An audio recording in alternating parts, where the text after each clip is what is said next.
Welcome back to Market Headlines. The government plans to issue a presidential regulations on renewable energy this year.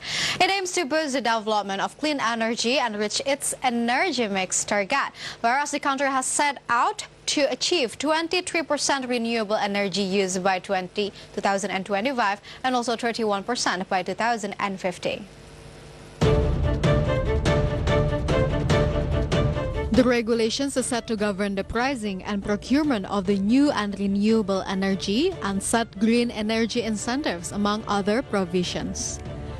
Energy and Mineral Resources Ministry Electricity Director General Rida Mulyana said that the regulations sought to attract investors for the development of renewable energy in Indonesia, also help the country to achieve its energy mix target. For your information, the country has set out to achieve 23% of renewable energy used by 2025 and 31% by 2050. However, Indonesia is struggling to meet its target. Regulations stipulate that 17.5% of Indonesia's energy usage should have been from renewable resources by 2019, but the country only achieved a 12.36% mix that year. For now, the government renewable energy targets dominated by hydropower and geothermal energy. In July, the International Energy Agency urged the government to reform regulations to accommodate investment to boost Indonesia's renewable energy mix and increase its electrification capacity. Investment in renewables had been held back by the uncertainty of the regulatory environment, as the agency noted. From all sources, IDX Channel.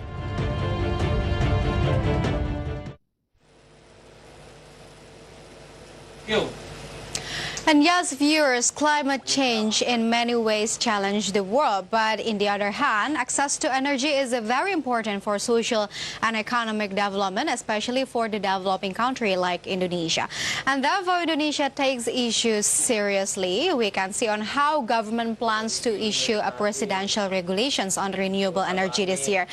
And this is a good movement since it can attract investors on clean energy development in Indonesia. Some business actors even admit that the renewable energy deliver better returns on investment. So, well, to know more about that, we're going to have further discussions with Sami Hamzah as the chairman of Energy and Mineral Resources at Apindo.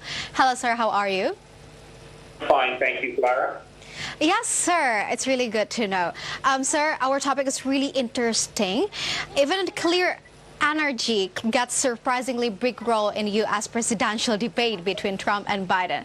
But while, sir, clean energy in Indonesia has started adding more renewable energy to its energy mix. So how is the progress so far? Well, I think that the progress is, I would say it could be better, let's put it that way, knowing that Indonesia is a country that has a very big potential for renewable. And we are short of energy in Indonesia. I think the progress could be better. Maybe that's the short answer. All right, sir. And do you know that Indonesia started to adding more new renewables energy to our energy mix? And as we gather the data from the Ministry of Mineral Resources, and Indonesia has set out to achieve 23% of renewable energy usage in 2025, which is 5 years ahead. And if we talk about 2030, the target will be raised up to 30%. Do you think that the target is realistic enough for you? No, obviously we're quite way behind with the achieved or with the target. I think Indonesia will have to do much more if they would like to achieve a number of 25 or 23% in 4 or 5 years from today. And we need to understand renewable energy projects is a long-term project. The development of a renewable energy project can take between, from exploration all the way until first production could take between 5 to 10 years.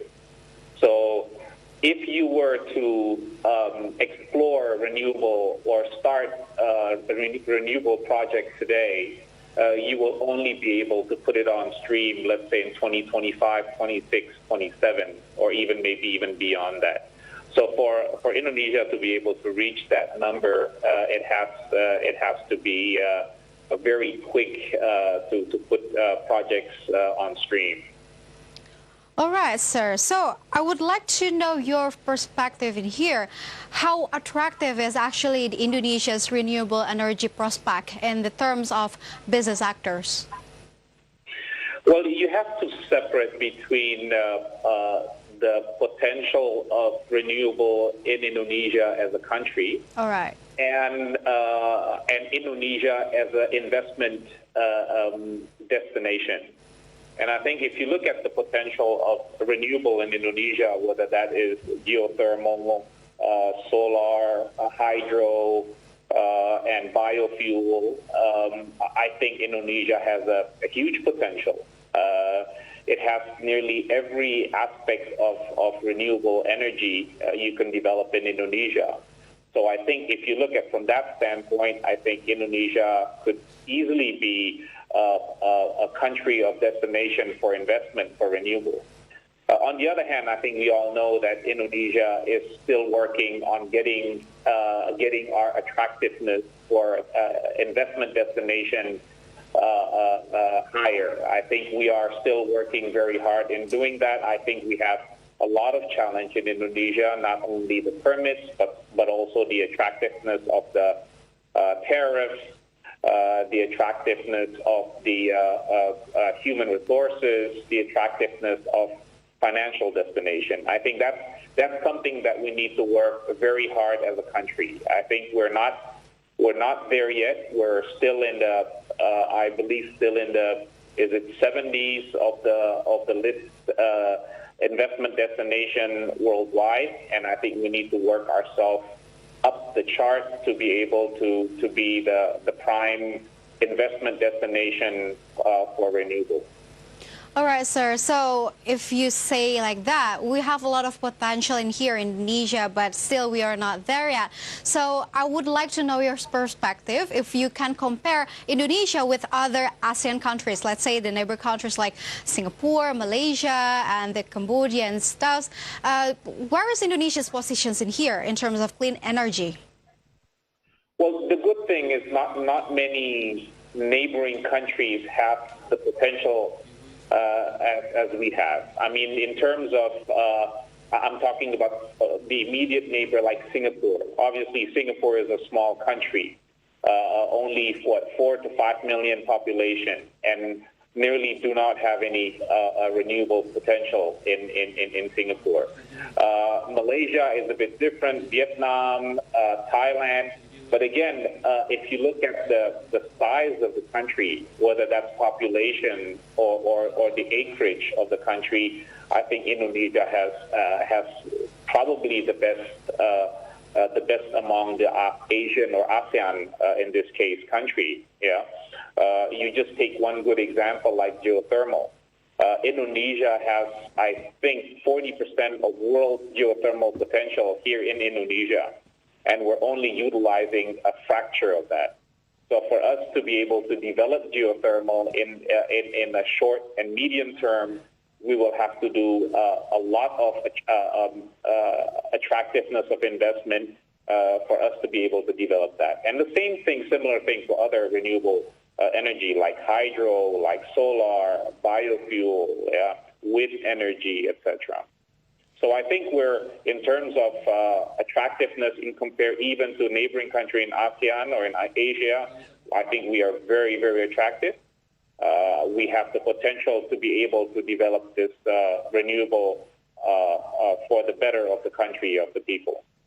All right, sir. You mentioned so many things about clean energy. There are so many kinds of clean energy in here, like hydro, geothermal, and solar. Which one do you think that is very attractive in Indonesia? Well, to be one of the renewable energy that has already been developed, as I mentioned before, is actually geothermal. I think we're producing, I don't have the number in front of me, but I think multiple thousand megawatts of geothermal electricity today in Indonesia, and we have much more potential. I mean, if we are to be able to develop that, I think that could create jobs, that could create a benefit for the country, could create benefit for the people. So I think alone on geothermal, we have a very big potential. Another one is actually solar. I mean, we are a tropical country. We have potential to develop solar energy here in Indonesia, all across Indonesia. We have sun. We have sun nearly for the whole of the year. We are also now developing, as you may heard, our battery industry in Sulawesi. I think that's a good step towards a strategic development of renewable as a whole. So I think those are the two. But I think, if you go across the board, I think hydro is the same.